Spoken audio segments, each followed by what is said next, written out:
Media today. ముందుగా headlines చూద్దాం. హైదరాబాద్ లో ఉబేర్ విస్తరణపై సీఎం రేవంత్ తో చర్చలు. ఫ్యూచర్ సిటీలో కార్పొరేట్ ఆఫీసుపై ఉబేర్ ఆసక్తి.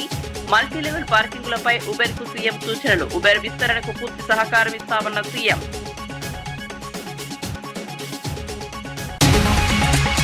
ఏపీని నాలెడ్జ్ హబ్ గా మారుస్తామన్న చంద్రబాబు. ఏఐ డీప్ టెక్నాలజీలో యువత ముందుండాలన్న చంద్రబాబు. హైదరాబాద్ లో ఏపీని టెక్నాలజీ హబ్ చేస్తామన్న సీఎం.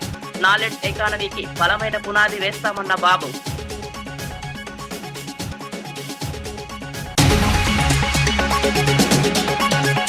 అగ్ని ప్రమాదంపై మంత్రి మనోహర్ ఆవేదన. ఫైర్ ఇంజిన్ ఆలస్యంతో ప్రమాద తీవ్రత పెరిగిందన్న నిర్వాహకులు. అగ్నిమాపక వ్యవస్థను బలోపేతం చేయాలన్న మంత్రి. బాధితులకు ప్రభుత్వం అండగా ఉంటుందన్న మనోహర్.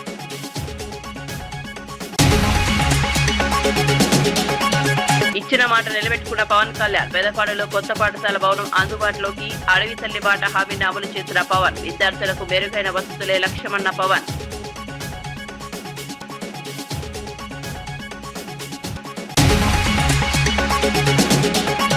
సామాన్యుల పొదుపుపై మోదీ వ్యాఖ్యలు విడ్డూరమన్న మహేష్. పెట్రోల్ ధరలతో ప్రజల నడ్డి వీచారన్న మహేష్. వ్యక్తిగత విమర్శలతో రాజకీయాలు దిగజారుతున్నాయని వెల్లడి. తెలంగాణ అభివృద్ధికి ప్రభుత్వం కట్టుబడి ఉందని వ్యాఖ్య.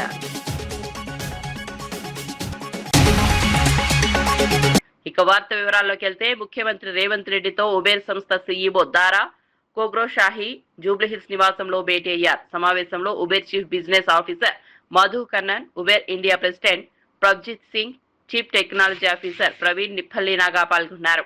హైదరాబాద్ లో ఉబేర్ సెంటర్ ఆఫ్ ఎక్సలెన్స్ ను మరింత విస్తరించినట్లు సీఈఓ తెలిపారు. అమెరికా వెలుపల ఏర్పాటు చేసిన తొలి సెంటర్ ఇదేనని, ప్రస్తుతం 600 మంది ఇంజనీర్లు పనిచేస్తున్నారని వివరించారు. ఫ్యూచర్ సిటీలో కార్పొరేట్ ఆఫీస్ నిర్మాణంపై కూడా ఆసక్తి చూపించారు. దేశంలోని ప్రధాన నగరాల్లో పార్కింగ్ సమస్యలను సీఎం ప్రస్తావిస్తూ మల్టీలెవెల్ పార్కింగ్ సెంటర్ల ఏర్పాటు పరిశీలించాలని సూచించారు. ఈ అంశంపై సమగ్ర అధ్యయనం చేస్తామని ఉబేర్ ప్రతినిధులు తెలిపారు. వ్యాపార విస్తరణకు రాష్ట్ర ప్రభుత్వం పూర్తి సహకారం అందిస్తుందని సీఎం హామీ ఇచ్చారు.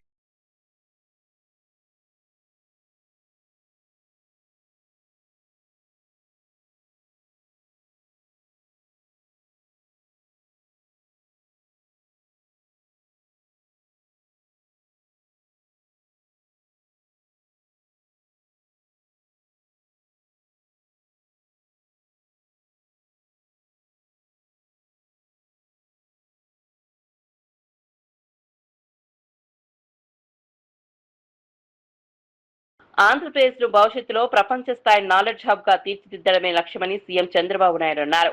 సమాజంలో మార్పు రావాలంటే విద్య, సాంకేతికత కీలకమని పేర్కొన్నారు. ఐటీ రంగంలో తెలుగువారు ఇప్పటికే ప్రపంచవ్యాప్తంగా అగ్రస్థానంలో ఉన్నారని, రాబోయే రోజుల్లో ఆర్టిఫిషియల్ ఇంటెలిజెన్స్, డీప్ టెక్నాలజీతో కూడా గ్లోబల్ లీడర్లుగా ఎదగాలని ఆకాంక్షించారు. యువత కోసం రాష్ట్రంలో నాలెడ్జ్ ఎకానమీకి బలమైన పునాది వేస్తామని తెలిపారు. కేవలం చదువు మాత్రమే కాదు, క్రమశిక్షణ, సామాజిక బాధ్యత కూడా ముఖ్యమని సూచించారు. నాడు హైదరాబాద్ ను ఐటీ హబ్ గా అభివృద్ధి చేసినట్లే ఇప్పుడు ఏపీని కూడా అదే స్థాయికి తీసుకెళ్తామని చెప్పారు. సాంకేతిక పునర్నిర్మాణంలో యువత, ప్రజలంతా భాగస్వాములు కావాలని సీఎం పిలుపునిచ్చారు. అవార్డు కూడా ఇచ్చే పరిస్థితికి వచ్చారు. నేను మామూలుగా ఏ అవార్డు ఒప్పుకునేవాడు కాదు, ఇది ఒప్పుకున్నా. దానికి కారణం ఏంటంటే, ఈ పేరు చెప్తే 10 మంది వచ్చి పెట్టుబడులు పెడతారు. ఇప్పుడు వచ్చిన పెట్టుబడి కంటే అదనంగా పెట్టుబడి వస్తుందని దీన్ని కూడా యాక్సెప్ట్ చేసే పరిస్థితికి వచ్చారు. అందుకే మీరు చూస్తే 23 నెలల్లో 23 లక్షల కోట్ల రూపాయలు పెట్టుబడులు వచ్చాయి. ఈ పెట్టుబడులన్నీ అయిపోతే 23 లక్షల మందికి ఉద్యోగాలు వస్తాయి. ఇప్పుడు భాస్కర్రావు గారు చెప్పినట్టు 1,00,000 మంది ఉద్యోగాలు కానీ ఒక్క మెడికల్ ఫీల్డ్లో ఆయన తయారు చేయగలిగితే, లేకపోతే 1,00,000 మంది యువతకు అవకాశాలు కల్పించగలిగితే, that is a additional bonus. నా ఉద్దేశం ప్రతి ఒక్కరికి ఎంప్లాయ్మెంట్ ఉండాలి. అదే మరి ఆర్థిక అసమానతలు తగ్గాలి. ఆర్థిక అసమానతలు తగ్గించడానికి P4 అనేది ఒక ఆయుధం. నేను ఏది కూడా ఒకసారి సంకల్పం చేసి దాన్ని జయప్రదం చేసే వరకు ముందుకు తీసుకెళ్తాం. ఈ ఆర్థిక అసమానతలు తగ్గించి అందరికీ మెరుగైన జీవన ప్రమాణాలు ఇవ్వగలిగితే అదే నిజమైన ప్రజాస్వామ్యం. అట్లా కాకుండా కొంతమంది కోటీశ్వరులు, చాలా మంది నిరుపేదలుంటే అది సమాజానికి కూడా మంచిది కాదు. అందుకే భాస్కర్రావు గారిని కోరుతున్నా, మీ హాస్పిటల్లో ఉండే వాళ్ళందరినీ సంపద సృష్టిగా కాకుండా P4 కింద ఒక 5,000 10,000 కుటుంబాలు బయట వాళ్ళు అడాప్ట్ చేసుకుని ఆ 10,000 మందిని పైకి తీసుకురండి. అది నిజమైనటువంటి స్ఫూర్తి అవుతుంది. ఆ స్ఫూర్తిలో కూడా మీరు కూడా భాగస్వాములు కావాల్సిందిగా మనస్ఫూర్తిగా కోరుకుంటూ, ఇక్కడ రైతాంగానికి ఒక ఆఫర్ ఇచ్చారు. చాలా మంచి ఆఫర్ ఇది. రైతుల్ని శాశ్వతంగా గుర్తుండాలి, వీళ్ళ స్ఫూర్తిని మనం గుర్తుపెట్టుకోవాలి. ఇదే విధంగా అందరం కానీ వాళ్ళ స్ఫూర్తిని గుర్తుపెట్టుకుంటే మిగిలిన రైతులు కూడా ముందుకు వస్తారు. ఇంతవరకు ఎక్కడా ఈ ప్రయోగం సక్సెస్ కాలేదు. అమరావతి రైతాంగం చూపించిన స్ఫూర్తి ఒక భారతదేశానికే కాదు ప్రపంచానికి ఒక ఆదర్శం కావాలనేది నా ఆలోచన. నేను ఎప్పుడు కూడా మీరు గుర్తుపెట్టుకోవాల్సింది, భూమి అనేది ఒక సెంటిమెంట్. భూమి లేకపోతే అభివృద్ధి లేదు. హైదరాబాద్ని ఎయిర్పోర్ట్ కట్టాలనుకున్న ఆ రోజు 5,000 ఎకరాలు కావాలి. చాలా మంది ఎగతాళి చేశారు. 5,000 ఎకరాలు. బండి భగీరథపై నమోదైన కేసులో బీఆర్ఎస్ పార్టీ పూర్తిగా బాధితురాలి పక్షాన నిలుస్తుందని మాజీ మంత్రి గంగుల కమలాకర్ స్పష్టం చేశారు. తమ పార్టీ నేతల ఒత్తిడి వల్ల కేసు నమోదైందని పేర్కొన్నారు. ఇది పూర్తిగా చట్టపరమైన శాంతి భద్రతలకు సంబంధించిన అంశమని, దీనిని కులాన్ని ఆపాదించవద్దని హితవు పలికారు. బాధితురాలికి న్యాయం జరిగేలా చర్యలు తీసుకోవాలని డిమాండ్ చేశారు. కేసును రాజకీయ రంగు పొలమకుండా పారదర్శకంగా విచారణ జరపాలని కోరారు. చట్టం ముందు అందరూ సమానమేనని పేర్కొన్నారు. ఈ వ్యవహారంలో ఎవరిని కాపాడే ప్రయత్నం జరగకూడదని అన్నారు. బాధిత కుటుంబానికి పూర్తి మద్దతుగా నిలుస్తామని గంగుల కమలాకర్ వెల్లడించారు. బాధ్యత మీ మీద ఉంటుంది.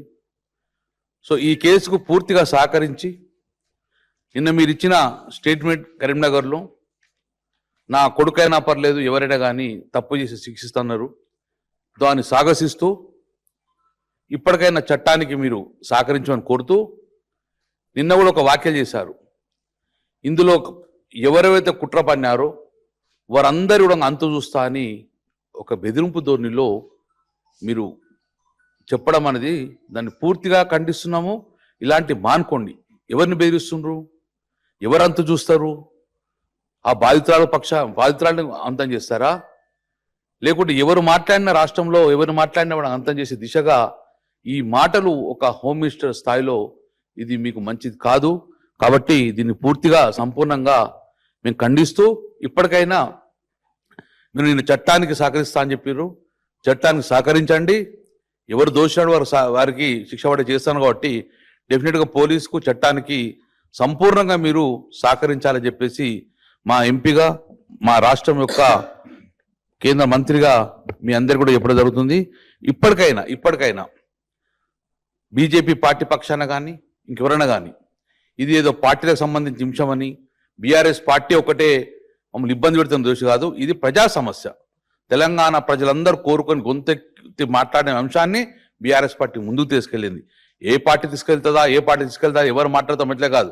కానీ తెలంగాణ రాష్ట్రం తీసుకొచ్చిన పార్టీగా తెలంగాణ ప్రజల బాగోగాలు, తెలంగాణ రాష్ట్ర ప్రజలకు ఏదైనా ఇబ్బంది అయితే ముందుండేది బీఆర్ఎస్ పార్టీ. కాబట్టి ఇది డెఫినెట్గా ప్రజా సమస్య, రాష్ట్ర ప్రజల సమస్య, రాష్ట్ర ప్రజల భద్రత ఇష్యూ కాబట్టి నేను డెఫినెట్గా ముందుకెళ్తాం. కాబట్టి ఇప్పటికైనా రేపు కోర్టు పరిధిలో ఉన్న అంశం కాబట్టి ఇప్పటికైనా చట్టానికి సహకరించే విధంగా బండి సంజయ్ చేయాలని చెప్పేసి మేము కోరుతున్నాం, డిమాండ్ చేస్తున్నాం బీఆర్ఎస్ పార్టీ పక్షాన.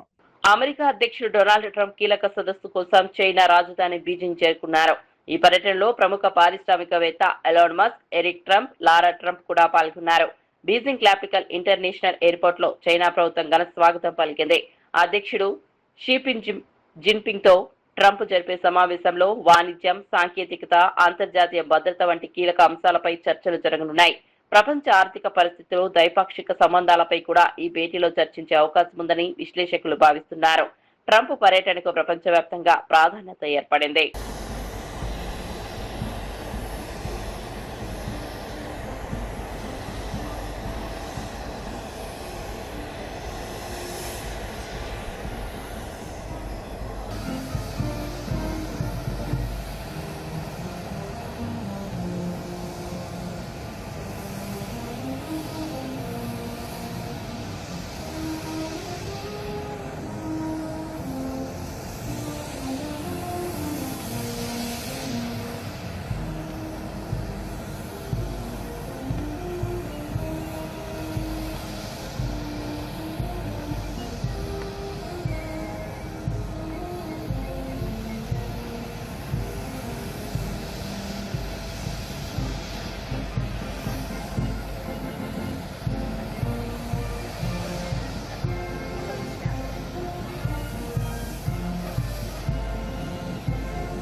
విజయవాడలో జరిగిన ఎంఎస్ఈ ఐపీఓ అవగాహన సదస్సులో మంత్రి కొండపల్లి శ్రీనివాస్ కీలక వ్యాఖ్యలు చేశారు. రాష్ట్రంలో 20 లక్షల ఉద్యోగాల కల్పన లక్ష్యంగా ప్రభుత్వం పనిచేస్తోందని తెలిపారు. ఎంఎస్ఎంఈ రంగాన్ని బలోపేతం చేసేందుకు ప్రత్యేక చర్యలు తీసుకుంటున్నామని పేర్కొన్నారు. రాష్ట్రంలో సొంతంగా స్టాక్ ఎక్స్చేంజ్ ఏర్పాటు చేసే ప్రతిపాదనలు సిద్ధమయ్యాయని వెల్లడించారు. దీని ద్వారా చిన్న పరిశ్రమలకు నిధుల సేకరణ సులభమవుతుందని చెప్పారు. పారిశ్రామికవేత్తలకు ప్రోత్సాహం అందించేందుకు కొత్త పథకాలు తీసుకొస్తామని తెలిపారు. మార్చి 25న మరిన్ని పథకాలు ప్రారంభం కానున్నాయని వెల్లడించారు. ఒక చైర్పర్సన్ గా వ్యవహరించి ఎప్పటికప్పుడు అటు ఎంఎస్ఎంఈని అలాగే అదర్ డిపార్ట్మెంట్స్ ని గైడ్ చేస్తూ ఈరోజు ఇండస్ట్రీస్ ని ఇక్కడ ఆంధ్రప్రదేశ్లో స్థాపించడానికి చాలా సింప్లిఫైడ్ మెకానిజంలో తీసుకున్నటువంటి గౌరవ మంత్రివర్యులు నారా లోకేష్ గారికి ప్రధానంగా ఈవెంట్ రావడానికి నేను వారికి ప్రత్యేకమైన ధన్యవాదాలు తెలియజేసుకుంటూ మరి అలాగే ఈ ఈవెంట్ని ఆంధ్రప్రదేశ్లో స్టాక్ ఎక్స్చేంజ్కి అంటే ఎస్ఎంఈ ఐపీఓస్ని ఎస్టాబ్లిష్ చేయాలి, ఒక అవేర్నెస్ ప్రోగ్రామ్ పెట్టాలి. సుదీర్ఘంగా ఒక 6 నెలల నుంచి నేను ఎప్పటికప్పుడు కృష్ణదేవరావు గారిని ఎప్పుడు ఢిల్లీ వెళ్ళినా కూడా ఆయన టీం నాకు ఎప్పుడు కూడా మాట్లాడుతున్నారు. ఒక 1 మంత్ బ్యాక్ ఫోన్ చేసి మనకి ఎన్ఎస్సి సిఇఓ గారు వస్తున్నారు, మన ఆంధ్రప్రదేశ్లో ఒక ఈవెంట్ పెడదాము, ఆ ఈవెంట్ ద్వారా మన ఇండస్ట్రీస్ అందరికీ కూడా ఒక అవేర్నెస్ ప్రోగ్రామ్ పెడతాము. బికాజ్ రీసెంట్గా లాస్ట్ ఇయర్లో ఎంపీ గారు చెప్పినట్టుగా 290 ఎస్ఎంఈ ఐపీఓస్ని ఎస్టాబ్లిష్ చేస్తే సుమారు 10,000 కోట్ల ఫండింగ్ ఎస్ఎంఈస్కి రైజ్ చేయడం జరిగింది.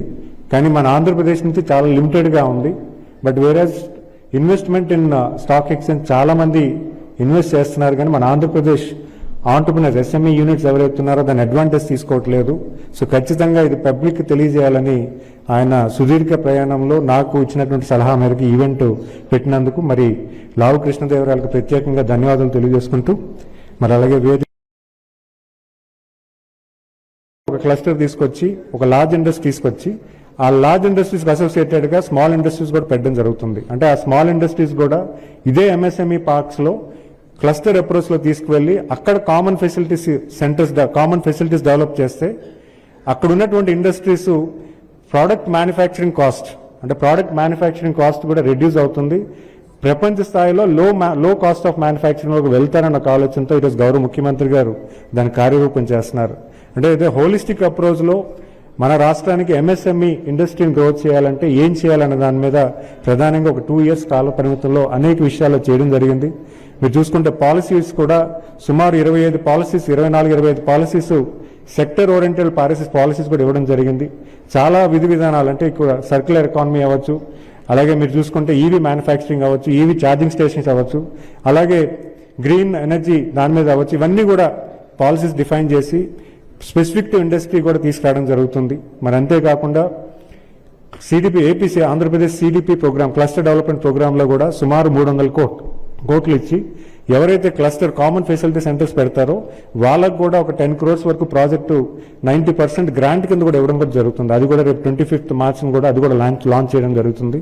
మరి అలాగే ఇప్పుడున్నటువంటి పిఎంఈజీపీ, పిఎంఎఫ్ఎంఈ అలాంటి ఏదైతే స్కీమ్స్ ఉన్నాయో అలాగే chief minister entrepreneurship development program అది కూడా రేపు మే 25న గౌరవ ముఖ్యమంత్రి గారి చేతుల మీద లాంచ్ చేసి సుమారు 200 కోట్లు ఈ ఆర్థిక సంవత్సరంలో కూడా బడ్జెట్ ఇవ్వడం జరుగుతుంది. కర్ణాటక కాంగ్రెస్ రాజకీయాల్లో నాయకత్వ మార్పు చర్చ మళ్లీ తెరపైకి వచ్చింది. బెంగళూరులోని కేపీసీసీ కార్యాలయం బయట డిప్యూటీ సీఎం డీకే శివకుమార్ ఫోటోలతో నెక్స్ట్ సీఎం డీకే శివకుమార్ అంటూ పోస్టర్లు వెలిశాయి. ఆయన పుట్టినరోజు సందర్భంగా అభిమానులు ఈ పోస్టర్లు ఏర్పాటు చేసినప్పటికీ కాంగ్రెస్ పార్టీలో అంతర్గత విభేదాలపై చర్చ మొదలైంది. 2023లో కాంగ్రెస్ అధికారంలో వచ్చినప్పటి నుంచి సీఎం పదవిపై సిద్దరామయ్య, డీకే శివకుమార్ వర్గాల మధ్య పోటీ ఉందనే ప్రచారం కొనసాగుతోంది. ఇప్పుడు ఈ పోస్టర్లు రాజకీయ వర్గాల్లో కొత్త చర్చకు దారితీశాయి. పార్టీ నాయకత్వం ఈ అంశంపై ఎలా స్పందిస్తుందనేది ఆసక్తిగా మారింది.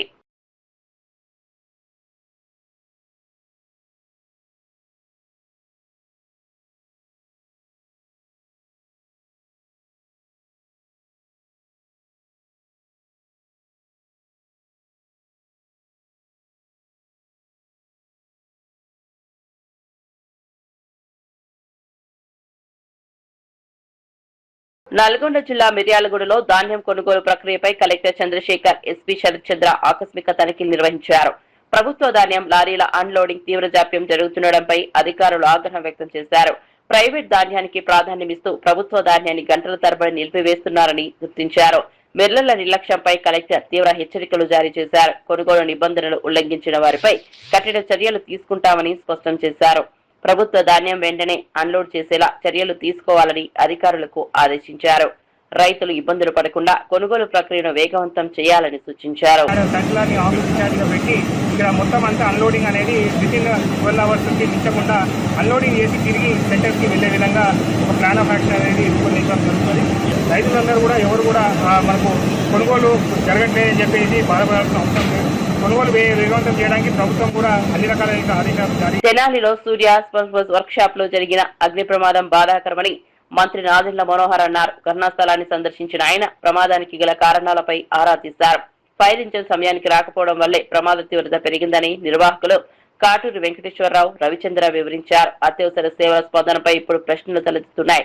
భవిష్యత్తులో ఇలాంటి ఘటనలు జరగకుండా చర్యలు తీసుకోవాలని మంత్రి అధికారులను ఆదేశించారు. అగ్నిమాపక వ్యవస్థను మరింత బలోపేతం చేయాల్సిన అవసరం ఉందన్నారు. బాధితులకు ప్రభుత్వం అండగా ఉంటుందని హామీ ఇచ్చారు. ప్రమాదంపై పూర్తి నివేదిక సమర్పించాలని అధికారులను మంత్రి ఆదేశించారు. అది ఖచ్చితంగా మనకి తెనాలి పట్టణంలోనే పర్మనెంట్ గా ప్లేస్ అయ్యేటట్టు అటు ఇటు తిరగకుండా మనకి అందుబాటులో ఉండే విధంగా తప్పకుండా ఇమీడియట్ గా చర్యలు తీసుకుని మంత్రి గారితో కూడా నేను మాట్లాడి అటువంటి ఇబ్బంది కలగకుండా మన ఎవరికి కూడా ఈ ప్రాంతంలో సురక్షితంగా తీసుకోవాల్సిన చర్యలు ప్రభుత్వం నుంచి మేము తీసుకుంటాం. 7:45కి ఆ టైంలో ఫోన్ వచ్చింది, చుట్టుపక్కల ఏదో మీ షాప్లో ఏదో పొగొస్తుంది, ఏదో మంటలు తగ్గుతున్నట్టున్నాయని. వెంటనే మేము మా అబ్బాయి ఇంకా మా వర్కర్స్ కూడా అందరూ ఇక్కడ రావడం జరిగితే అప్పటికే ఫైర్ ఎక్కువైంది. అయితే ఎమ్మటే ఫైర్ ఇంజిన్కి ఫోన్ చేయడం జరిగింది.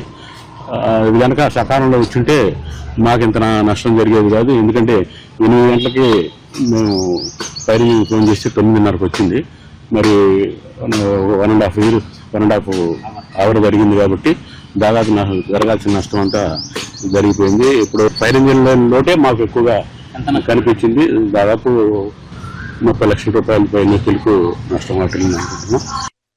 అల్లూరు జిల్లా పెదపాడులో పాఠశాల భవనం నిర్మిస్తామని ఇచ్చిన హామీని ఉప ముఖ్యమంత్రి పవన్ కళ్యాణ్ నిలబెట్టుకున్నారు. 15,50,000 వ్యయంతో నిర్మించిన కొత్త పాఠశాల భవనం అందుబాటులోకి వచ్చినట్లు వెల్లడించారు. గతేడాది అడవి తల్లి బాట కార్యక్రమంలో పాల్గొన్న పవన్ గ్రామంలోని శిథిలావస్థలో ఉన్న పాఠశాలను పరిశీలించారు.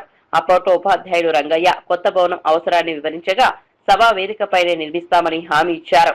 ఇప్పుడు ఈ హామీ అమలవడంతో గ్రామస్తులు ఆనందం వ్యక్తం చేస్తున్నారు. విద్యార్థులకు మెరుగైన వస్తువులు కల్పించడమే లక్ష్యమని పవన్ తెలిపారు. గ్రామ అభివృద్ధి కోసం ప్రభుత్వం కట్టుబడి ఉందన్నారు. పవన్ కళ్యాణ్ కు గ్రామస్తులు కృతజ్ఞతలు తెలిపారు. శ్రీమతి మ్యాగీ గారు కొన్ని గ్రామ సమస్యలను దృష్టికి తీసుకొచ్చారు. అలాగే ప్రైమరీ స్కూల్లో పెదపాడు టీచర్ రంగయ్య గారు ప్రత్యేకించి పిల్లలకి ఎలా పాఠాలు చెప్తారో చాలా అద్భుతంగా చేశారు.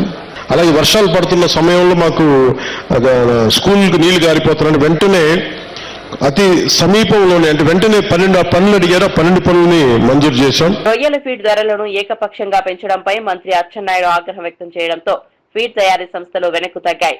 పెంచిన ధరల అమలును తక్షణమే నిలిపివేస్తున్నట్లు అసోసియేషన్ ప్రకటించింది. రైతుల ప్రయోజనాలే ప్రభుత్వ మొదటి ప్రాధాన్యమని మంత్రి స్పష్టం చేశారు.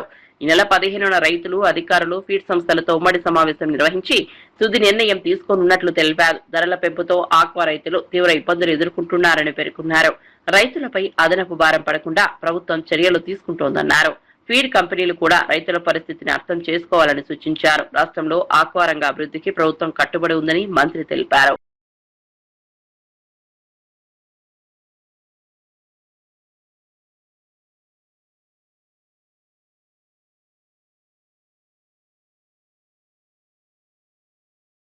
కేంద్రంలోని మోదీ ప్రభుత్వం సామాన్యుల పొదుపుపై మాట్లాడడం విడ్డూరంగా ఉందని టీపీసీసీ చీఫ్ మహేష్ కుమార్ గౌడ్ విమర్శించారు. అంతర్జాతీయ మార్కెట్లో క్రూడ్ ఆయిల్ ధరలు తగ్గినా దేశంలో పెట్రోల్ ధరలు నిలిపించి ప్రజల నడ్డి విరిచాయని మండిపడ్డారు. సామాన్యులపై ఆర్థిక భారం పెరుగుతుండగా కేంద్రం ప్రజలకు ఉపశమనం కల్పించడంలో విఫలమైందన్నారు. ముఖ్యమంత్రి రేవంత్ రెడ్డిపై బీఆర్ఎస్ నేత కేటీఆర్ వాడుతున్న భాష అభ్యంతరకరమని పేర్కొన్నారు. సోషల్ మీడియాలో అసభ్యకర పోస్టులు పెడుతూ రాజకీయాలను దిగజారుస్తున్నారని ఆరోపించారు. ప్రజా సమస్యలపై చర్చించకుండా వ్యక్తిగత విమర్శలకు దిగడం సరికాదన్నారు. తెలంగాణ అభివృద్ధికి కాంగ్రెస్ ప్రభుత్వం కట్టుబడి ఉందని మహేష్ కుమార్ గౌడ్ స్పష్టం చేశారు. పెద్ద సినిమాల విడుదల విషయంలో ఎలాంటి సమస్యలు రాకుండా చూసుకుని ఇప్పుడు తమ సినిమా రిలీజ్ సమయంలోనే పర్సెంటేజీల వివాదాన్ని తెరపైకి తీసుకురావడం వెనుక ఉద్దేశం ఏమిటని నిర్మాత రవిశంకర్ ప్రశ్నించారు. నిజంగా పర్సంటేజీ విధానాన్ని మార్చాలనే ఆలోచన ఉంటే మీ సినిమాల సమయంలోనే అమలు చేసి ఆదర్శంగా నిలవాల్సిందిగా వ్యాఖ్యానించారు. అలా చేసి ఉంటే ఫిలిం నగర్ లో మీకు విగ్రహం కూడా కట్టించే వాళ్ళమని సెటైర్లు వేశారు. తమ సినిమా విడుదల సమయానికే కావాలన్న ఈ అంశాన్ని పెద్దది చేసి వివాదాన్ని రగిలించే ప్రయత్నం జరుగుతోందని ఆరోపించారు. ఇండస్ట్రీలో సమాన న్యాయం ఉండాలని, చిన్న సినిమాలను ఇబ్బంది పెట్టే విధంగా వ్యవహరించడం సరికాదన్నారు. నిర్మాతల సమస్యలను చర్చల ద్వారా పరిష్కరించుకోవాలని సూచించారు. ఎన్నాళ్ళు ఇందాక చెప్పిన లిస్టు ఒక 5-6 సినిమాలు 7-8 సినిమాల మీద ఈ అన్ని పాస్ అయిపోయి కరెక్ట్గా ఎటోళ్ళు కరెక్ట్ మా సినిమా వచ్చే టైంకి ఇది పాపప్ చేసి దీన్ని ఫ్లేర్ అప్ చేసి ఏదో చేద్దాం అనేది ఏంటి సార్? మీ పెద్ద మనసును చక్కగా మీ పెద్ద సినిమా ఉన్న రోజున ఇదిగో పర్సంటేజ్ ఇదిగోండి అని హ్యాపీగా వేయొచ్చు కదా సార్. మీరు ఒక ఎగ్జాంపుల్ ఉంటారు, మీకు కూడా విగ్రహం కడతాం ఇక్కడ మంచి ఫిల్మ్ నగర్లోనే ఎక్కడో. ఎన్నాళ్ళు ఇందాక చెప్పిన లిస్టు ఒక 5-6 సినిమాలు 7-8 సినిమాల మీద ఈ అన్ని పాస్ అయిపోయి కరెక్ట్గా ఎటోళ్ళు కరెక్ట్ మా సినిమా వచ్చే టైంకి ఇది పాపప్ చేసి దీన్ని ఫ్లేర్ అప్ చేసి ఏదో చేద్దాం అనేది ఏంటి సార్? మీ పెద్ద మనసును చక్కగా మీ పెద్ద సినిమా ఉన్న రోజున ఇదిగో పర్సంటేజ్ ఇదిగోండి అని హ్యాపీగా వేయొచ్చు కదా సార్. మీరు ఒక ఎగ్జాంపుల్ ఉంటారు, మీకు కూడా విగ్రహం కడతాం ఇక్కడ మంచి ఫిల్మ్ నగర్లోనే ఎక్కడో. అప్డేట్స్ కోసం చూస్తూనే ఉండండి